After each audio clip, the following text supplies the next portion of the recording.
You know, for a series that's called the Jeremy Adams Flash Retrospective, you would be shocked for what's in store this time, because it's nothing about Jeremy Adams. To be fair, I think I hinted at it last time, but we're actually going to be looking at some of the other books that Wally's been in at this time in 2021 and early 2022. We are going to jump ahead a bit, but that is because with some books, it'll just be like one or two things, and it'll be like, what was the point in him being in that? But you know, we like to be comprehensive here, right? But I think we should start with the most obvious starting point, and that is Titans Academy, because that's plot relevant. So this is going to be fun. So enjoy the video, everyone. Yeah, have fun. Welcome to Titans Academy 8 and 9 by Tim Sheridan. We're going to fuse these two into one. What I will say is, Tim Sheridan's technically one of the reasons that Jeremy Adams got the Flash gig. So that's pretty cool. And Tim Sheridan was initially tapped to do a Flash book for 5G with a new Flash. I'm assuming with Jess Chambers, but again, that's an assumption, and I could have been wrong. You'd honestly have to ask Tim Sheridan. But yeah, Tim Sheridan, pretty cool guy, honestly. Really good writer. Just he can do really cool character stuff. But sometimes in stories you just think, was that the right decision? But then for other decisions, you're just like, okay, this was definitely the right decision. And you'll see that with these books. Because I really like these two issues of Titans Academy, even if the beginning is a bit sour. So, Titans Academy 8 and 9. The start of issue 8 is Wally visiting Titans Academy with Giant Ira in hand in a different suit than we're used to seeing him in at this point for the past 3 issues of The Flash, but that's fine. And immediately we have the reference to Heroes in Crisis, where it's just like, he's the killer from Hick. And I'm just like, was that really the best decision? Good news though, the rest of the book is amazing. The rest of these 2 issues, Wally-wise, is awesome. So we've got the bad part over and done with, so now we can get into the good shit, right? Which is, Wally just visiting his friends in issue 8, let's be honest. He's just catching up. He has no idea what, Nightwing's relationship with Starfire is like, and then Starfire's just like, hey, look, we're good, Wally. I'm just not with him, you know? And Wally's just like, I bet. It's just nice to know that, Wally's starting to catch up with people, because he has been in a very solitude place since the incident. So, in issue 8, there's also Red X who shows up, and a few things. So Wally punches Red X in the face. That was a pretty cool moment. And he does a bit of teaching to one of the pupils at Titans Academy. All in all, I think it was worthwhile. And then, twist, Roy Harper shows up at the end of the issue. And the start of issue 9 is this beautiful scene where it's just Wally drowning out all the noises around him as he's hyper-focused on Roy. It's just oh my god, you're back. You're alive. Oh my god. You know? This is plot relevant and stuff to the Flash, because this is what we just dealt with in the first main arc of the book. And it's just really nice to see, you know? Just Wally hugging Roy, and then it's just okay, I need to make sure that Roy is happy, so I'm gonna feed him all that he wants. We'll be talking about Titans Academy again in another video, where Wally's less important to stuff, but for now, we've got 2 issues which are basically focused on the Flash. Even though the Flash isn't in Titans Academy, he's still somehow got more character focus than Ace. So that's but they'll fix that later, don't worry. But that's Titans Academy, done. Read these 2 issues of Titans Academy if nothing else. I think these 2 issues are worth buying the second trade for. So yeah. Justice League by Brian Michael Bendis. Okay, let's talk about this. So, when Brian Michael Bendis was announced for Justice League, he essentially went here with 2 prerogatives.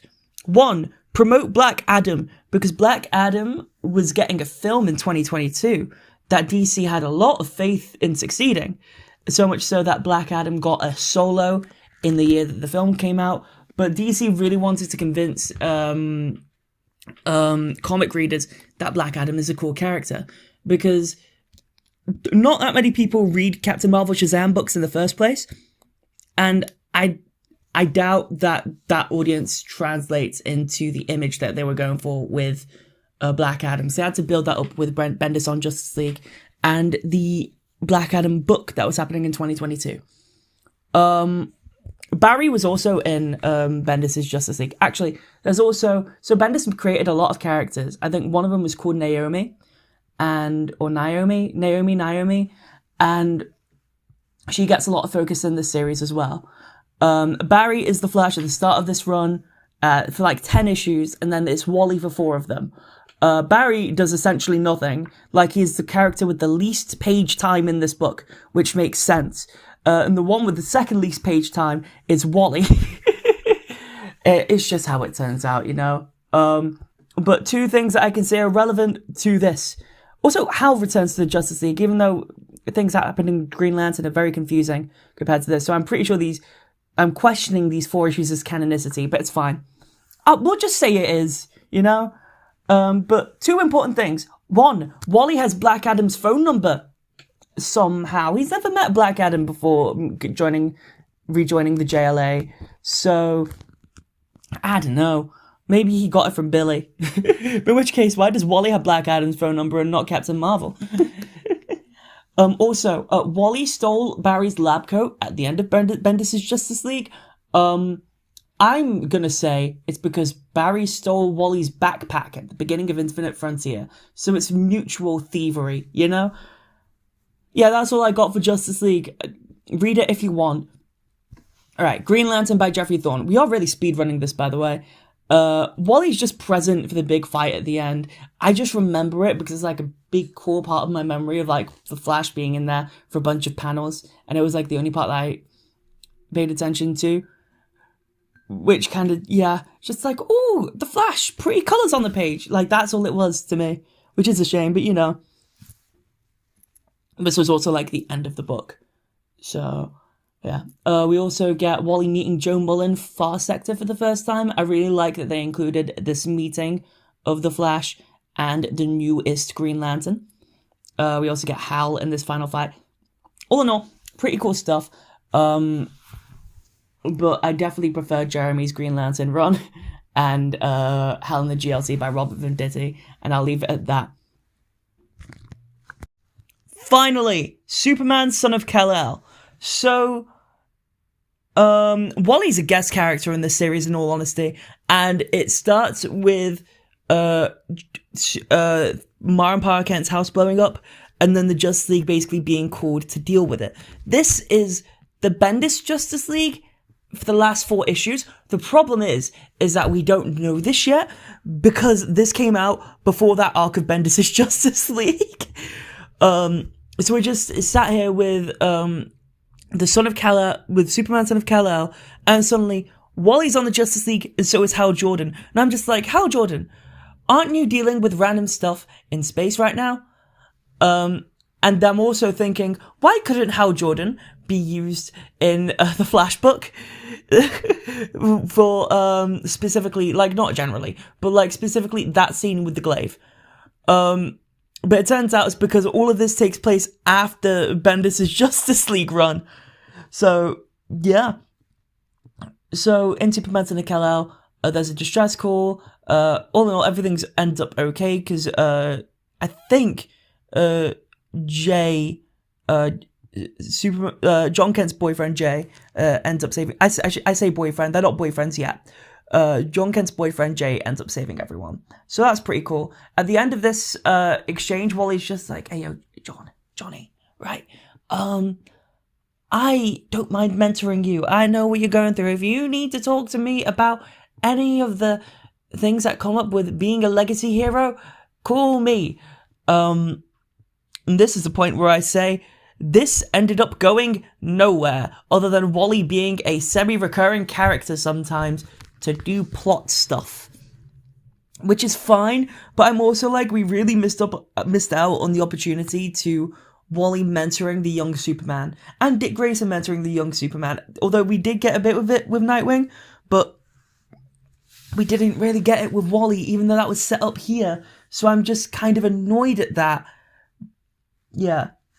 And honestly, that's also kind of one of the reasons why I'm not making another Superman Son of Kal-El video.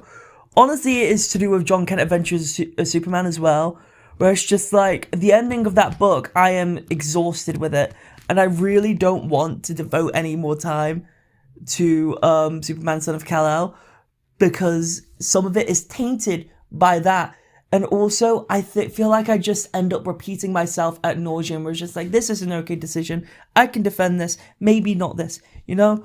All in all, John Kent as Superman was a great idea. John Kent Superman being bisexual was a great idea. I just wish they did more with it. There we go. That's my opinions on Superman Son of Kal-El. I will redirect people to this video if they ever ask me. So, yeah. But all in all, Wally did the rounds during this time, being re-established as the main Flash at DC, which is really fun. Also, a big bonus, none of these are Batman books. Hooray! Because I don't want to just, like, talk about Batman stuff. I think that's, like, a really petty thing. Because when the New 52 started, Barry showed up in Batman The Dark Knight, of all books, you know? Yeah. Next time, we're actually going to tackle another story arc. We're not stopping for another interlude with issues of other books until we're finished with The Flash Eclipsed, which is next time. All right, enjoy yourselves, everyone. Peace.